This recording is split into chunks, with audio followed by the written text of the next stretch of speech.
Hey everybody, it's your hospitality friend Glenn. We got a bonus show for you today. We're going to be talking global pipeline numbers with our friend Bruce Ford, Senior Vice President over at Lodging Econometrics. Bruce, great to see you, but I got to tell you, I like it when we do these specials in the same room. Oh, yeah, I agree with that, Glenn. Unfortunately, I was in New York and you were holed up out in Long Island. So, we didn't get to see each other, and at the end of the day, I miss those times. Yeah, I know. Well, we'll get to see each other soon enough. Probably not until early next year at Alice, but somehow we'll find a way to make it through. And we want you guys to make it through so you get a better understanding of where we are globally with the numbers. So instead of just focusing on the United States and Canada and our part of the world, we're going to be doing a Epcot approach, a little here, a little there. Going to do a little tour around the world. And Bruce, going to spin the wheel. I want to start with Romania, because who doesn't wanna know about Romania? Well, Glenn, it's again a pleasure to be with you. As we look into Europe right now, one of the big things is we're seeing measured growth in some markets where we're just seeing like a 25% jump in projects Right. and a little bit of an announcement. And Romania is one of those places. Of course, they have the resort area along the Black Sea, but they also have Bucharest, which has not seen a significant pipeline growth or a significant new hotel growth really any time in our time tracking the data. So it seems that that is a city that's on the minds and on the radar of many of both the global franchise companies, but also the super regional franchise companies like Radisson. Is it So like a new Croatia type of a thing? I think it very well could be, Glenn. And of course, we've had so many new brands in those full service markets. That's one of the strategies is that the hotel companies at first, when they launched those new brands pre-pandemic, a lot of them were full service, Mhm. and some of that growth was stunted a little bit because of the pandemic. So those announcements are starting to come now across the rest of the world. We'll talk select service quite a bit, but in Europe, we're still seeing full service project announcements, Romania being one of those places. But also, as you look more broadly across the EMEA region, Israel has a nice pipeline jump, over 60 projects active in Israel right now, and this is just new construction.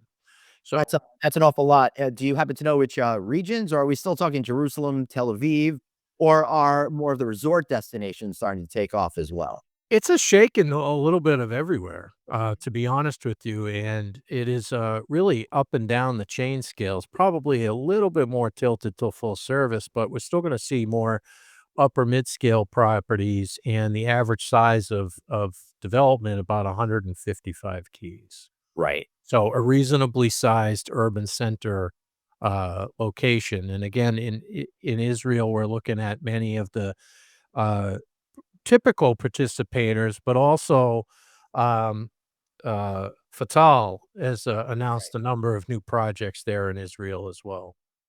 Yeah, and they've been a powerhouse over in that part of the country, in that part of Right. the So so if you Yeah, and if you're gonna have an experienced developer doing that there, they would certainly be one of those. okay, so one of the stories I typically hear, or I think I hear about Europe, is that they've got a lot of older hotels and they're non-branded hotels. So, is there a conversion market happening as well as this new construction full service business in places like London, Istanbul, Dublin, Manchester? What are the stories in these big cities that we all talk about?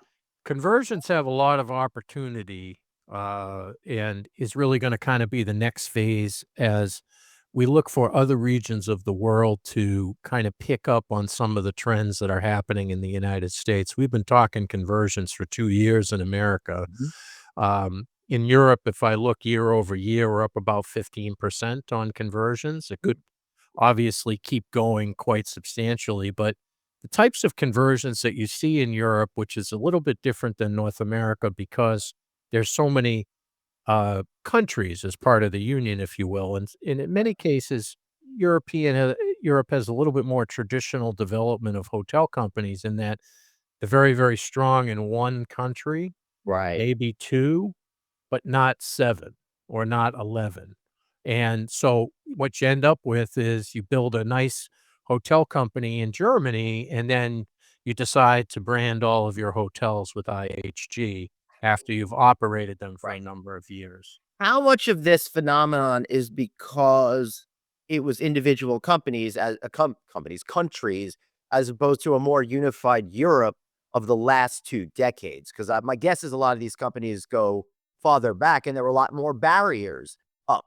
If I was a if I There was were barriers, Yeah, right. just The not just business barriers, but, theology barriers, business practice barriers, okay? Mhm. Because being in the hotel business in some countries, can be extremely different.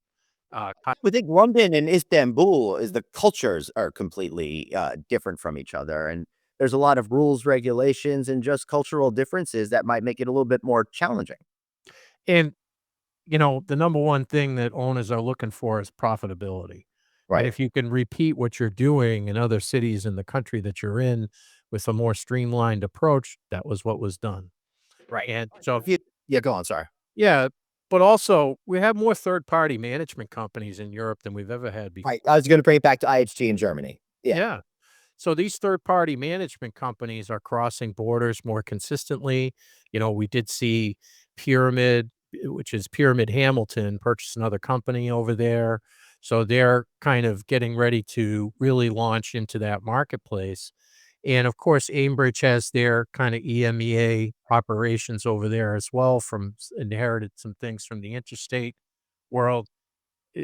Those are two global examples, but also there are several super regional examples of companies that are going and building themselves up to operate in multiple countries because many of the franchise companies they don't really want to be in the management business anymore, particularly for things that are not 4 and 5 star. Yeah, right. Yeah, that's fascinating. So that's really just reshuffling, the way that things are gonna go in this particular region in the long New term. It's a new trend to keep an eye on. We've seen a few big portfolios sell in Europe. That's a Yep. trend we've been looking at in the US too. Mhm. And I would expect the investment dollars will continue to push some of those portfolio transactions because at the end of the day, Glenn, Yep. as we pull out of the pandemic, accommodations were made so there weren't defaults Right. on some of these hotel portfolios. And eventually those accommodations become due. Okay, and they can be due in a lot of different ways. You can obviously refinance that, but sometimes it doesn't make sense to do that, particularly if you have not been renovating at the rate that you need to, and you've chosen not to make those spends. The franchise company has been out to inspect all your hotels. They've been looking at them and they know what Mhm. the condition is and they know what the guest satisfaction scores are. And those renovations will need to be completed come heck or high water. So if you're transacting that hotel, and looking for new management, this is some of the story that these super regional companies are looking to spread, which is we're happy to provide some key money to help you get off the ground with that. Right, and that really helps them get in, get those long-term contracts, done.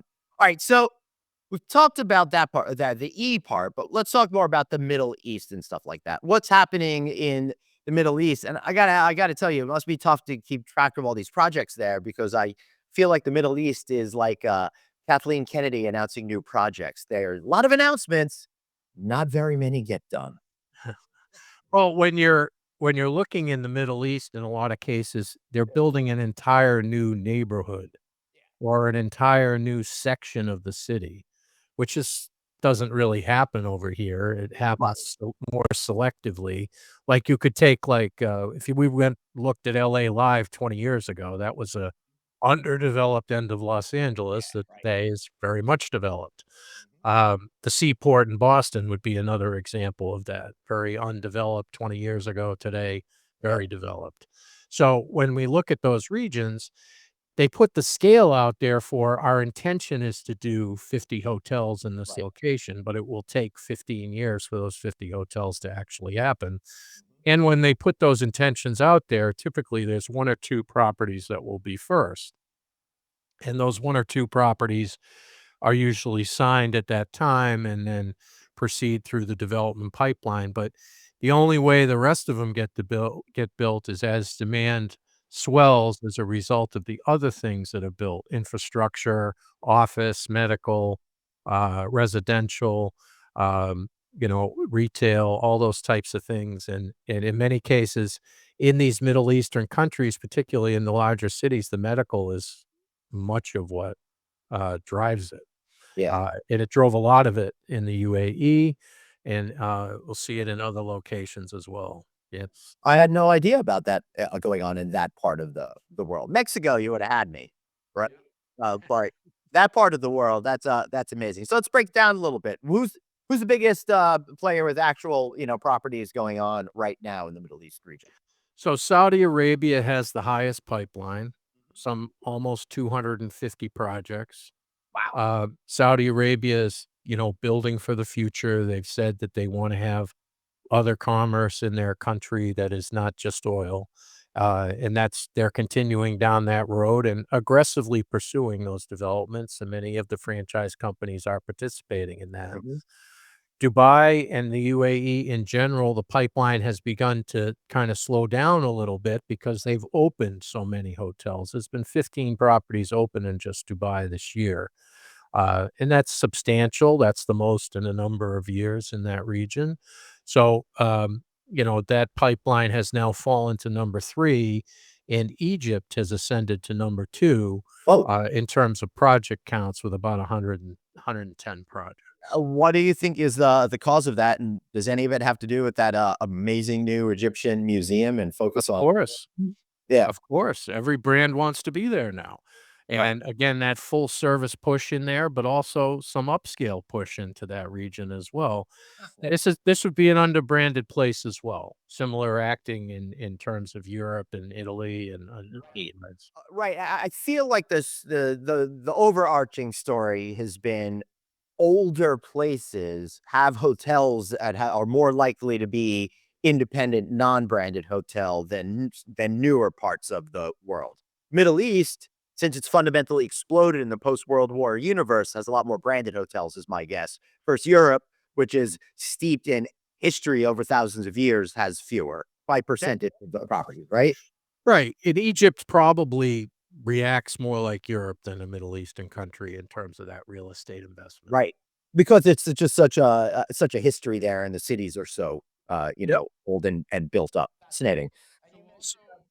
So in the Middle East, the other takeaway is the size and the growth of the pipeline across the region. So start in the next 12 months, which is one of our project stages that we track at Lodging Econometrics. You're either physically under construction, you're scheduled to begin sometime in the next 12 months, or you're announced, verified, but at this time more than a year from construction start. That start in the next 12-month category over the past 12 months has grown 36% in projects, 51% in rooms. Wow. So that tells you that people are putting projects in the pipeline to getting ready to get ready, okay, which is a similar situation to what's happening in America. Right, right. Fascinating. So, what's happening in India? I feel like, because the reason why I bring that up is, I feel like I've been seeing a lot of press releases lately about deals going down in that part of the world in a way that I don't think I've ever seen before, Bruce. Well, India is more open than it's ever been. Tourism to India is a thing, okay, and Yes, as I'm hearing about non-Indian people that I know going to India now that for wanna go. Yeah. first. Yeah, So, uh, so that will drive, uh, the global brands showing up.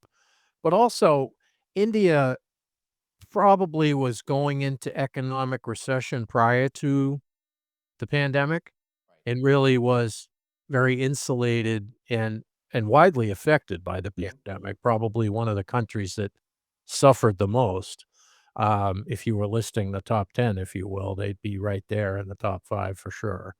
And, so as a result, the rebirth, I think the bottom of the pipeline that we recorded in India was it got down to maybe 250 projects. It's now right. over 600 again. Well, that's massive. So we've seen quite a bit of announcement over there, and it was a hot topic with many of the hotel franchise companies and the publicly traded companies that play on a global landscape. it's out there as one of the biggest growth engines, and in my visit to Asia last month, it Mhm. was they must have had 6 panels on India. I Yeah, because, if you think about the population that's there and Correct. potential mobility of that population, we're talking about the next China. Like, you're talking about United States times 4, times 5. That's a great example, Glenn. It might not be at the pace that China went so fast as a result of some of the global events that they had. In '08, they obviously had the Olympics, but then China really getting a lot more airlift, which is still soft coming to America and still soft coming out of China, but improving every week. Mhm. So India is a place where more airlines are going. There's more service to get there, and I think it will be one place to watch in terms of new project announcements and really kind of spreading across all the chain scales. It's not really luxury. India's always had very fine five-star hotels, but this is really kind of bringing 3 to 4 star to the mainstream now, and I think that will be a big part of what they're doing there. Yeah, as a matter of fact, as we're recording this interview, Hilton signed a strategic licensing agreement to bring 150 Spark hotels to India. So that is a huge potential deal if all of those hotels get flagged in that way. That is not the first announcement like that, Glenn, and it will not be the I last. feel like I saw one with IHG and a number of others, around, but I can't speak specifically to those. Alright, so what about, China? Are we still excited about China, or are we just moved on to other places around the world? Well, uniquely, China functions differently as a country, it functions differently as a culture, and Right. much of what happened during the pandemic was they're just closed, okay? And, so you couldn't fly there, and without a special dispensation, if you will, and it was very insulated to their own population, which, Right. um stopped a lot of construction projects. They just wrapped up the building and said, "We'll see you in a couple of years whenever it is we get to the other side of this." Mhm. So some of those projects are coming back, in recycling, and getting towards opening. So we have over 500,000 rooms under construction in China right now, and the openings that are scheduled for the next couple of years, will exceed 150,000 rooms in '24, in '25, and in '26, Wow, my goodness. emptying out that pipeline, if you will. But the planning pipeline is not that aggressive, okay? And it's not that aggressive because I'm not sure that we have another phase of hotel development on the horizon in China, much past of what we open now because we've built it for the most part. And Yeah, a lot of what we're seeing right now is kinda city 11 through 25. and I also think as far as American investors are concerned, I think that potential changes of policy coming might affect the decisions to even bother getting involved in that market when the clear indication is that we'll be closer to India in the forthcoming future, for example. So we have both those choices. Why not go for the upcoming market with lots of potential, right? The only thing I would say that might be different from Yeah. that outcome is if you're looking at Hilton strategic signings over there, India is not the first place that they've signed a strategic alliance for development, Mhm. okay? They did one in China with Plantino Hotel Group, which is now owned by Xinjiang, okay? That is, revealing over 500 Hampton Inns in the pipeline in China, Wow. and that was a couple of years ago. So, strategically, I think, each one of the franchise companies will think differently about that. Obviously, IHG has been very entrenched in China for a long time. Hilton continues to announce new brands and continues to take the platform of our mid-scale and upper mid-scale offerings, our globalized brands, and we intend to put them everywhere. Yeah, for sure. Go on. You want to say And something?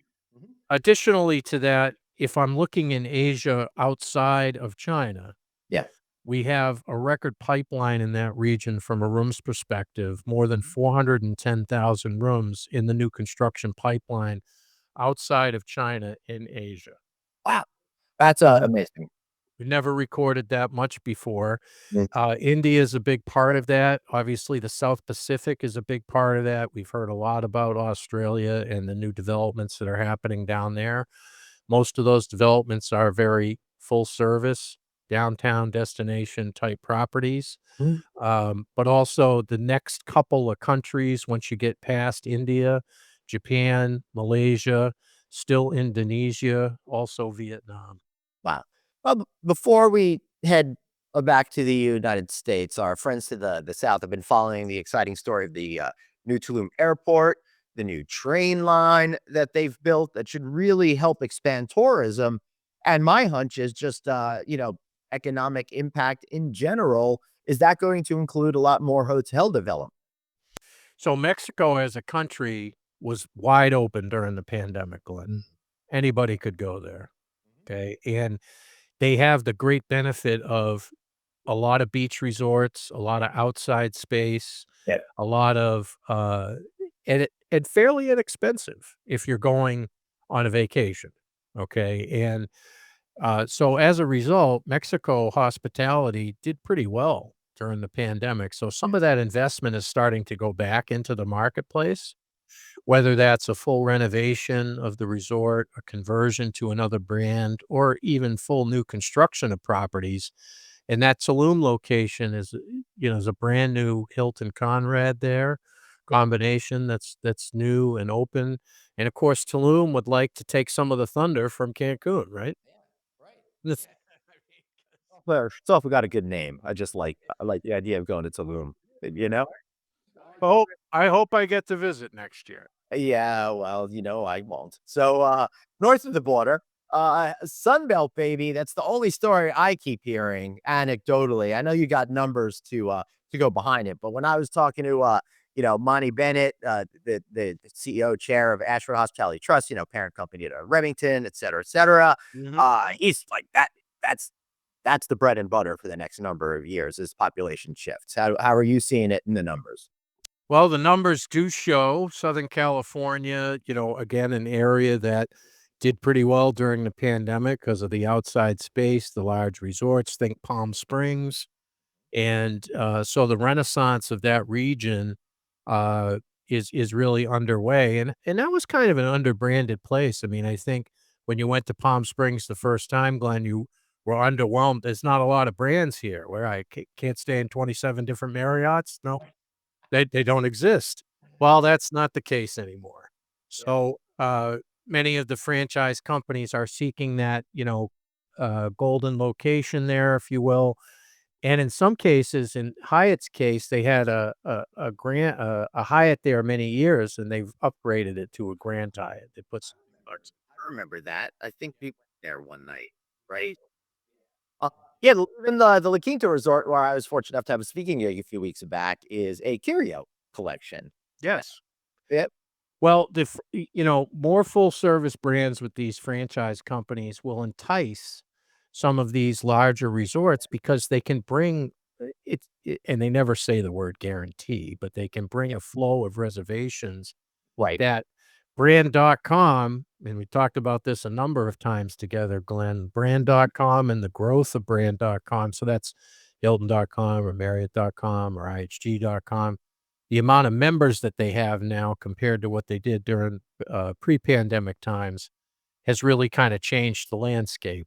And it's a reason why they can have these brands all up and down the chain scales that are enticing to these owners. Yeah, makes sense. All right, is 2025 going to be your year of new construction or deals followed by renovations, rebrandings, and pips and stuff? Well, renovation, rebrandings, and PIPs will be accelerated by the transaction market. We've Yep. seen 3/4 of a point decline in the Fed rate. Yep. That is a great start. Okay, and certainly initiated a few transactions the day after the Fed lowered the rate a half a point. Blackstone was a seller. Yep. Okay, and um, there have obviously been some other portfolio transactions. There have been some mergers of management companies together. So I think in the investment standpoint, again, there's kind of three rules out there right now.